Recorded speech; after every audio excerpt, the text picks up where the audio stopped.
So this is a video where I'll show how to image in the SAS regime and also in the attractive regime.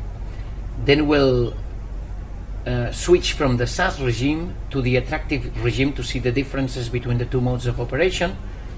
Then I'll show you how to get bimodal SAS and bimodal attractive images, and I'll conclude this video. So because we calibrated already the second mode and the first mode, and we have the panel of the Asylum Research Cypher system in the second mode, we can just engage and start taking images. So what I'll do is I'll drive, because I know that 1 volt of free amplitude is about 50 nanometers, I'll engage with about 100 millivolts, which will be here. I'm increasing the drive amplitude here, the piezo, and this takes it to 100 millivolts, and then I'll put about 80% of set point, and I'll just zero deflection and engage. So at this point we're engaged, but I want to find two things before I do anything. I want to find the SAS region. This is the first step, the SAS region, and I want to find the critical amplitude. I already showed how to get the critical amplitude, but I'll do it again. So what we need to do is to click on the force panel once it's engaged, and check here, for example, 30 nanometer is enough, because we'll be working with very small amplitudes. 30 nanometers of range from the surface to the free cantilever is enough. As a set point, I'll put only 5 millivolts because I want to see the full curve. So what I'll do now is I'll control click here. Now it gets in the good relative spot. This is something that has to do with the system. Then I'll click single force. And what we see here is amplitude in nanometers, phase in degrees, and we don't see the SAS region yet. So what I want to do first of all is, because I don't want the phase is okay in degrees, but I don't want the amplitude in nanometers. So what I'll do is I'll go to channels and I'll check phase 1 in degrees, phase 2 in degrees is fine, amplitude 2 in volts and amplitude 1 in volts. Do it and do it. So that's it. Now we have the amplitude in millivolts and the phase in degrees.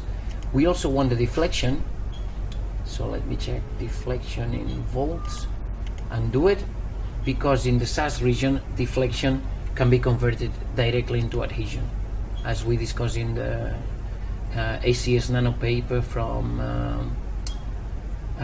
2016 May, from the Mazda Institute of Technology in the Lens group. So what we can do now is just single force again. So we still don't see the SAS region, but now we see the deflection. So the deflection seems to go down a bit as we are in the attractive regime. It's attractive because the phase is above 90. Then what we want to do is to increase the drive a bit more, because still in the very small area of the amplitude I still see no SAS region there. So I'll increase the free amplitude a bit more. So now it's 130, and I'll go single force again. Still no SAS region. Let me see. So that's 5 millivolts. Let me try with 3 millivolts. You shouldn't go much smaller than that, otherwise you'll crash the tip. Okay, so the SAS region is there. So the SAS region was actually there. Is this spot here? The only problem is that we weren't going down enough in amplitude to actually see it. So what happens, and how I identified this SAS region, is because we had the amplitude linearly decaying first. The phase was going up, and then the amplitude was going up here before it reaches the surface, and then down again linearly. So this small bit here is the SAS region. So what happened with the deflection? So it stayed quite horizontal here, so almost nothing happened with the deflection. But then when the slope became negative, so there was a drop, and in the SAS region we see that let me do Control I and put the markers. We see that the deflection relative to the free cantilever, say here, is about dy 7.5 millivolts. We actually want to take that 7.5 millivolts because this is actually the force of adhesion. Why is that the force of adhesion at this point? Because the mean deflection is 7 millivolts, which can be converted into nanometer by multiplying by 48.82 as we saw before. So that's now the deflection in nanometers by multiplying this difference by 48, the difference from here to here. And as the amplitudes are almost zero, this quasi-static motion, so when an oscillator is not moving and you have a mean deflection, that is the actual force of the oscillator. So this is actually the force of adhesion, and we know that for another reason. We know that because we know that in the SAS region, from simulations and from other, the tip oscillates at the bottom of the well. So if you're at the bottom of the well with zero amplitude and you have a deflection, that deflection multiplied by the spring constant of the cantilever, in this case, let's see, it was 2.8 if I remember correctly. I didn't change here into the first mode, I should have done that. Then you would get the force of adhesion directly. So what I'll do now is I record this free amplitude value, which is 130. So with 130 millivolts of free amplitude and a set point of let me see, this is the Y, is the circle, this is 7 millivolts, which with 7 millivolts of amplitude of set point we should reach the SAS region. We should be careful because 7 millivolts could also be reached in the attractive part of the curve, so we don't want to lie here, we want to lie in here. We'll see that the phase here is above 90 and the phase here is below 90, so we will know in the SAS region for the same amount of millivolts when the phase goes below 90. We'll do that in the experiment. And now what I'll do is I'll still increase a bit more. I'll increase the set point because now I'm not looking for the SAS region anymore. What I want to do is to increase the drive amplitude a bit more to look for the critical amplitude. So I increase to 0.18, still not repulsive. So let's increase a bit more to 2.026. Not repulsive, let's increase a bit more.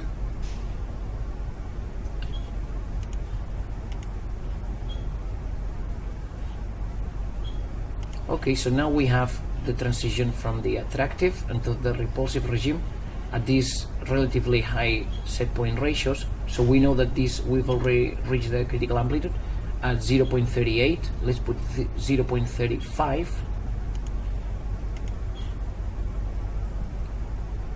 So it's the critical amplitude should be in between 0.35 and 0.38. So let's call it 0.36. So more or less around this region, there is 0.36 volts. We should have the critical amplitude. So we can convert this value into nanometers by multiplying by 48. We now have nanometers, or meters if we multiply times 48 times 10 to the minus 9. And now we can convert this value into tip radius with the expression that is given in the paper of rapid in situ quantification of tip radius in atomic force microscopy, published in a Review of Scientific Instruments in 2012 by myself and other collaborators. So because I know this cantilever quite well, I know that 0.35 on graphite should be about something in between 10 to 20 nanometers. So maybe say 15 nanometers for this tip. So what we'll do now is we'll stop, because we've already calibrated the spring constant, the Q factors, we now know the tip radius more or less. We also know where the SAS region lies. So next thing to do is to take an image in the SAS region and also in the attractive regimes. So I know that 0.30 0.13 of free amplitude can take me into the SAS region with 7 millivolts. So I'll go there. Why 0.13? Because I don't want to have amplitudes as large, free amplitudes as large as the critical amplitude. The critical amplitude was 0.36, so 0.13 is about a third, which is good. So we should be in something like a quarter, a third, a half. I wouldn't like to go much larger than that, because then there's too much drive amplitude, and for the purposes of high resolution that won't be good. So what I do is I put the set point at 115 volts, a set point ratio of say 80 to 90, and I engage. Okay, so what we need to do now is calibrate the free amplitudes in which we will take the images. So what I do now I'm just static in a single point. I'm not taking any images, just engaged. So now I go to the set point and I go up a bit, and I see that the cantilever is leaving the surface, but I'm very close, because if I decrease the set point, I go back. So the free amplitude should be something in this region. So 122, this is about 122, say 123, say something like that. So now I'm hovering just above the surface. I know because it's not fully retracting, but it's not approaching either. So the first mode free amplitude should be 123 millivolts. So I write down 123 millivolts. This is a bit smaller than what we had for the amplitudes curves, because of damping that we are suffering now. So what I would do maybe is increase a bit more the drive amplitude and make sure that the zero amplitude is something like 130. So now we're there. Now the free amplitude is 130 millivolts. This is good. So what I want to do now is to see, say, 0.5 millivolts. This gives us 22 millivolts in the second mode. So 600 microvolts of drive gives us a free second mode amplitude of 22. 22 is more or less a good 22 millivolts is good amplitude for the second mode for high resolution imaging. So probably I'll use that. If I wanted more, I could take 9, that would take me into 35, but I would say that 6 would be good. If we wanted to know the amplitude in nanometers for this one, all we need to do is 22 times the amplitude in volts of the second mode, which was 13.78, and that's the free amplitude of the second mode in nanometers or meters if we multiply times 10 to the minus 9. So now the phase should be 90 for the first mode, is correct. Second mode, we need to make it 90 as well, because we're at resonance. So I need to go to the second mode and add 30, 33. So this step is a bit critical because it's done manually in the cipher. So we need to make sure that this is close to 90 as possible, this value also as close to 90 as possible. If you want to make very good experiments, what you should do is vary a bit in 2 consecutive images the phase, say from 33 to 34 and to 31, or 34 and 32, and from 170 to 171 and 169, to see if changes in phase give you much variation in the results. It shouldn't. In my experience, 1 degree more or less doesn't vary the results too much. So we're more or less there, 90 degrees in the 2 modes. So now I can put a 0 here because we'll do monomodal SAS, and that's it. And I can take the image. All I need to do is, if the free amplitude was 130, let's go down to 110. 110, according to the image, to the force curve, would be attractive regime. We see that the phase is above 90 here, so we're in the attractive regime, and I can take frame up. I can take an image already.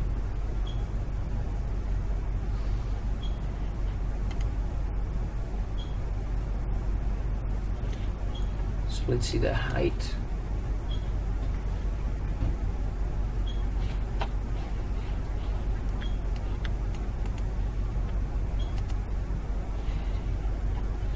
So the height is giving us 70 picometers of contrast. Let's put 1 nanometer to see more or less if we actually have no contrast. Yeah, if you put for the contrast in the gray scale 1 nanometer and you see an image like that, it basically means that it's a flat surface. Of course, if you put 70 picometers of contrast in the image, you will see something there, but it's probably noise, because 70 picometers is already in the noise region of the instrument. So now we have a nice image here of nothing, because this is just a calcite sample of 50 nanometers square. This is what we should actually see. So what I'll put now is graphite attractive monomodel. So monomodel is too big, the name is too big, so so let's put just graphite monomodel.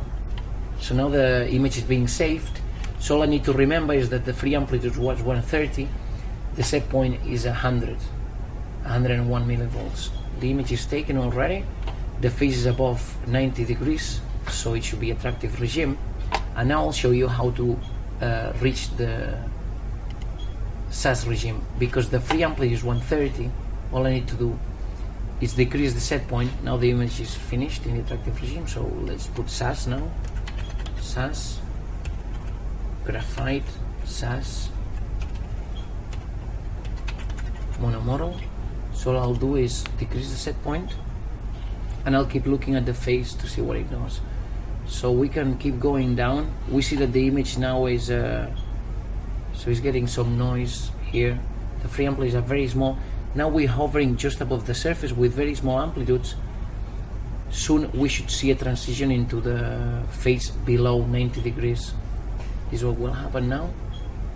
I keep going. 15 millivolts is very small amplitudes, but still is not enough to reach the SAS region. So I keep going. Now it's 8, still not. And now it's starting to transition. We see that now the phase is going below, and now we should be soon fully in the SAS regime. So now it's 5. So if amplitudes as small as 5 don't give you full phase 1 below 90 degrees like that, if it's jumping, what you can do is go to the drive amplitude and increase it a bit. So if I know that I was in 184 millivolts of drive, and that gave me 130 millivolts of free amplitude, so probably going to 250, I'll still be below the attractive regime, but now the phase should be stable in SAS. I've gone above, still not stable. Let's go to 300. We shouldn't go much larger than, say, double that value, otherwise we would start being in the repulsive regime, which actually is not a problem, but we don't want to do that. Maybe decreasing the integral gain. Let's increase the drive amplitude a bit more.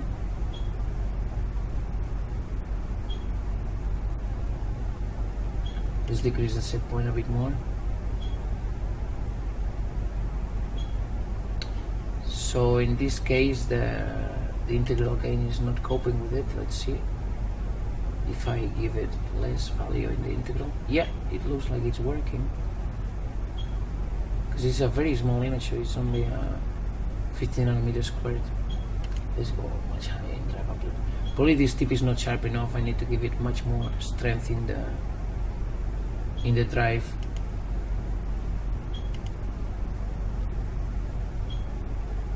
Eventually, if we go very high in the drive amplitude of the first mode, it will reach the SAS regime.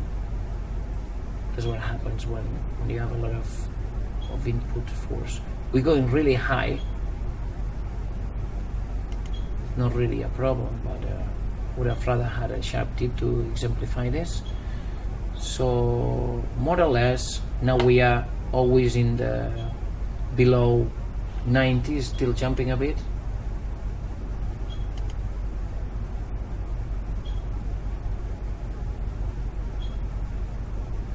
Okay, so now we should be almost there.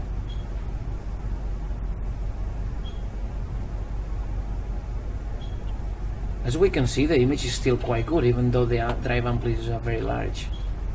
So more or less, I would say that within the SAS mode of operation. So let's see what happens if I fix all the scales. So this is what we got in the attractive regime, and this is the SAS regime. As we can see, the phase image of the first mode is below 90 degrees. So this is through SAS. I had to go really large in the free amplitude of the first mode. It's not a problem because what matters is that the set point is small enough. But this happens normally when the tip is really large, because it takes a lot of energy to reach the surface and stay there when the tip is large. So we can even give it more free amplitude. There's no problem. It'll make it more stable. So that's it. That's the SAS mode of imaging, and we're getting now the third image. So let's call it R to distinguish it, and this should be the good one because we've taken this one with the same parameters. What's happened now though is that we've lost track of what the free amplitude was while taking the image.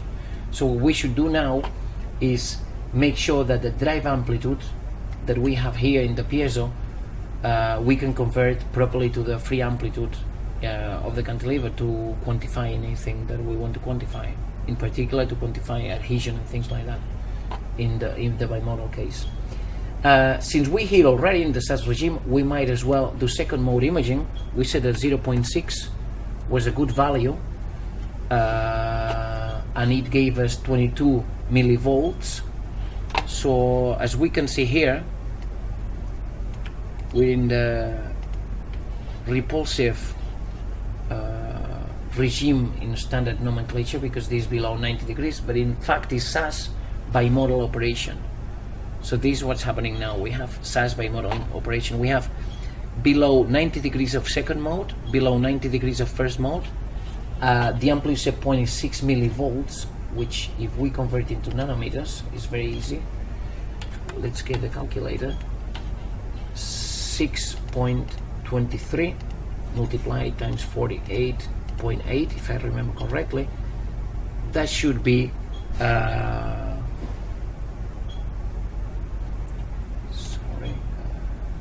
this 0.06, sorry, times 48.8. So that should be 0.3 approximately nanometers of set point. So we're down below the sub-nanometer region for imaging. And also in the second mode we had 20 millivolts, so that was 0.2 of free amplitude. But now actually we're imaging with the second mode has gone down to 1 millivolt, so it's really small. So 1 millivolt of second mode times say 14 nanometer per volt, this is only 14 picometers of amplitude of the second mode, and this is it. So that's second mode imaging, and that's how you calibrate the image. You can now play with the set point, drive amplitude, but I advise you to never go high in set point when you have such large drive amplitudes, because you will definitely damage the tip. So to get out of the SAS regime without damaging the tip, first thing we need to do is to reduce the drive amplitude. Reducing the drive amplitude will get us straight into the attractive regime, because we're not putting enough energy, the cantilever can be there. As we can see, exciting in the second mode made SAS much more stable, even for smaller drive amplitudes of the first mode. So actually exciting the second mode is good for reaching the SAS region with small amplitudes, as we can see, because now I'm well below the values I was saying I was having before, and I'm still in the SAS regime. Eventually will not be in the SAS regime, will be in the attractive regime. Yeah, as you can see, the phase is now going above 90 already, and now it's probably safe to go into the attractive regime because we have very small values of free amplitude. Let's remember that that was 1.5 volts, if I remember correctly. 1.5 volts of drive. We need that value to calibrate what the actual free amplitude was. So now I increase the set point and I fully reach the attractive regime. If I keep going up, eventually the tip will retract fully. So I'll go up in set point until I lose track of the surface. So I want to go really high in set point because I want to calibrate the free amplitude now. So let's go really high. The drive amplitude was 1.5 volts of excitation. We need to see what the free amplitude was. So say 1.5. Actually it was some other value, I don't remember correctly. We should have checked that value properly. And now what I want to see is what that free amplitude really is in volts of free amplitude. So I'm now decreasing the set point until I start to make contact. So we see that it's about 1.15 volts. So it's about a factor of 3 larger than the critical amplitude. That's the values that we needed to be stable in the SAS regime. Normally it's not required to be so large, but in this case it was. It depends actually on the tip radius and the sample. So 1.15 more or less here, as we see here, should be the value at which we start interacting with the surface, implying that that's the actual free amplitude. So we can see here we're going down. So that's it. So what I'll do now is I'll show you how to do bimodal attractive imaging. So for bimodal attractive, it's also non-invasive, so we're not damaging the tip any further.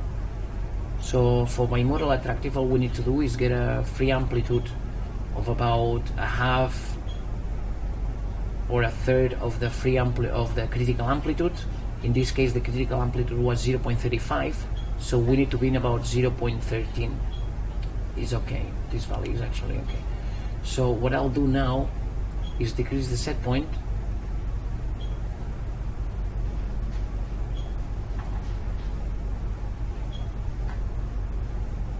until I start to interact. So now I started to interact. I want to record both values of free amplitude. The phase are 90 as they should. The free amplitude of the second mode is 23.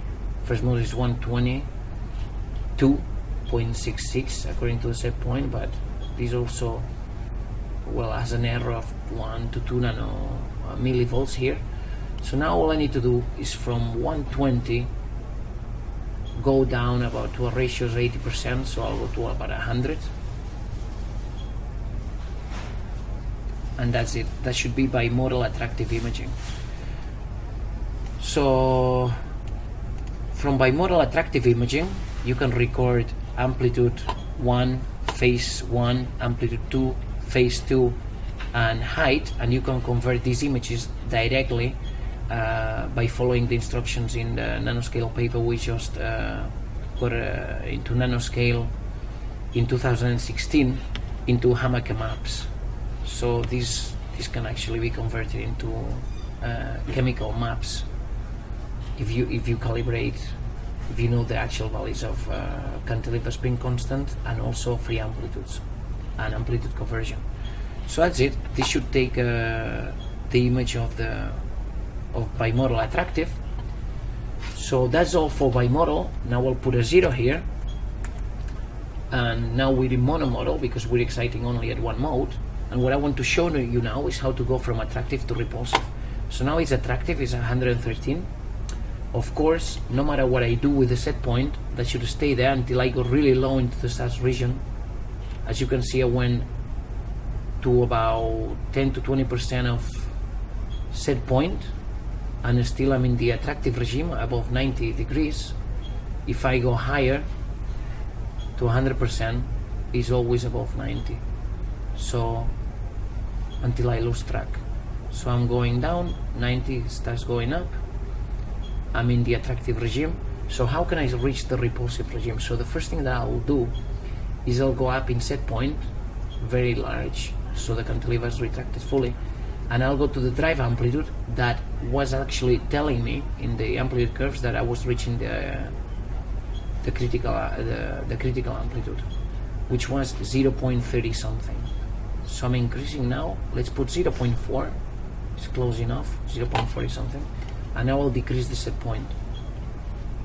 So let's go first to 90% of this set point. Should be attractive. So exactly, it's attractive here. The phase is 90, so the first phase being 90, and it never goes below 90. There's no bias stability. So this should be attractive regime, standard attractive regime imaging, but very close to the critical amplitude of the first mode, implying that if I go down in set point, eventually I should see a shift, as I saw here. Did you see the phase going to 60 degrees? That's the actual repulsive regime. We see the actual transition in phase here in the image. We can switch back to attractive by just going up. So we went up and back to attractive regime. We can go down again. I go down. It won't be the actual same value as before because it's stochastic, but now I'm again in the repulsive regime. So we have attractive, repulsive, attractive, repulsive. So that's all. If you want to get a full image in the repulsive regime, all you need to do is go a bit larger than the critical amplitude, decrease the set point, and you'll be into the repulsive regime. If you were to take many images in this regime, especially if you start increasing the drive amplitude as we did in the SAS, you would see that the tip would basically get damaged, fully damaged, because in the repulsive regime you're really tapping with very high kinetic energies, especially if you increase the drive to very large values and you have relatively high set points. It's very large kinetic energy, and you will definitely damage the tip.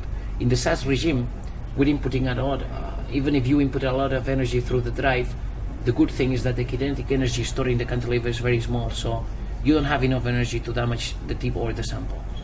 And that concludes imaging in the attractive regime, in the repulsive regime, as we've done now, imaging in the SAS region, in the bimodal and monomodal cases, and this is the end of the video. Thank you.